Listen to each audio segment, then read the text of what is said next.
Hi everyone, I'm Cheryl and welcome to the Sewing Room channel, and this is your tip of the week.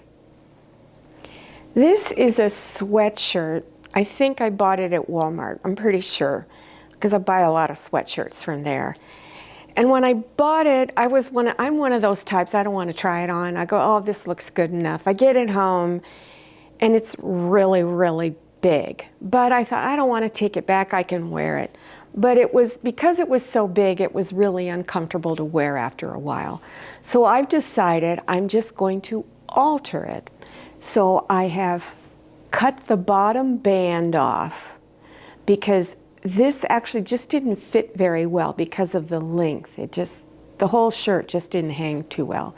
And I cut these bands off at the end of the sleeves because they were a little snug for me. They were kind of tight. This was kind of one of those shirts that was just it just wasn't made to fit, I don't think, anybody. It was so off in its sizing.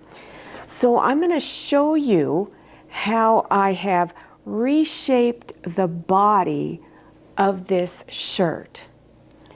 So the shirt was really wide and it came way out in here. And I wanted to just take it in a little bit, but give it just a little shape. I didn't want it to look like a regular sweatshirt. So I've taken one of my shirts that I like to wear and I've placed it on top. Now this top here is what we call a dolman sleeve top. There's no seam at the shoulder anywhere. The seam doesn't come up this way or this way. It's just one large piece of fabric. So my sweatshirt, by the time I'm done with it, almost has that dolman sleeve effect. So what I did was I placed my shirt that I like and fit me just fine on top. Then I wanted the sweatshirt to be just a little looser than this one.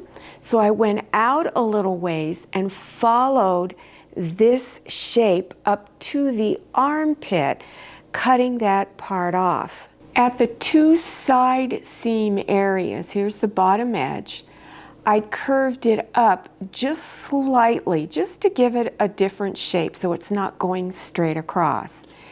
Then I stitched the seams because I needed to stitch this fabric back together. Now I have a serger, so I used my serger to stitch this. And if you don't know what a serger is, it's a sewing machine that has a very sharp blade on it. And what it does is as you begin to feed your fabric in, it cuts the fabric straight, and immediately as it hits the needle, the thread comes and they start binding the edges. And so when you look at your clothing you purchase in a store, they all have seams that look like this. Now I'm going to give you suggestions on how you can rehem this. Okay, so there's many ways you can do it. You can just fold it up once and do maybe a hem stitch on this. What I will probably do is fold it up twice and do a stitch. So you could either fold it up once and stitch across, or twice. You can also use just a single needle in your sewing machine or a twin needle. And I'll probably do the same thing on the end of the sleeves. Now let me show you some examples of other sweatshirts that I have redone. Now this is a two-tone sweatshirt. It's pink up on the top and a kind of a burgundy purplish color on the bottom. And as I was looking at this one, how I finished the hem was I ran it through my serger and then from the top side did a straight stitch along the bottom. Now this one is a very boxy sweatshirt. It doesn't go in at all. And on this one, I did the hem on the sleeves the same way. Now up at the neckline, let me get this up here for you. Normally you see a very wide band up here. Well, I didn't cut the band off. I folded the band down over on the front side and then stitched really close to the edge along here just to kind of soften the neckline area a little bit. Let me show you another one. On this sweatshirt, I cut the neckband off completely and then used matching thread and did an overcast stitch over the edge up here. And on the sleeves, I added lace trim at the ends, and these sleeves are cut to about 3/4 length. They only come 3/4 of the way down your arm. And then I put the lace trim also on the bottom area. So this is really simple to do. So here are some overcast stitches right here. I believe this is the one that I used. So look at your overcast stitches on your machine, and you should always test them out. Play around with them. Get scrap fabric. Also, if you have old sweatshirts sitting around, practice on your sweatshirts before you run out and buy expensive fabric to make some piece of apparel. Practice on old clothes first before you do it. So practice with your overcast stitch. Let me show you one more sweatshirt makeover. Now here's another sweatshirt in which I cut the band off at the top. Then after I saw I had this big large circle area, then I did a cut on a diagonal in like that. I did that overcast stitch. I think this one's the blanket stitch. Did that all the way around the edge. Then folded the two corners off where the slit was at and stitched buttons on it. And on the sleeves, again, they're 3/4 length.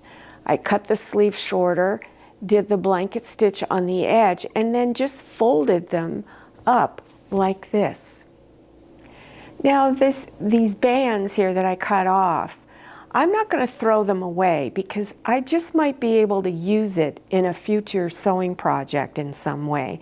Now if you want to buy this banding, you can go on Amazon. I know they sell it there. You could probably go to Etsy.com and many other sewing machine websites. Also make a trip to your thrift shop and look for sweatshirts that you can practice on. And don't forget to practice with your overcast stitches. Always keep little pieces of scrap fabric next to your sewing machine and test stitch everything before you start sewing on your good fabric or your good old sweatshirt. Now I've got all kinds of links down below your YouTube screen that can take you to these projects on how to do a makeover on a sweatshirt. So scroll down to the description section below your YouTube screen. Look for the word more, click on that word, and that section will expand open and you will see the links appearing.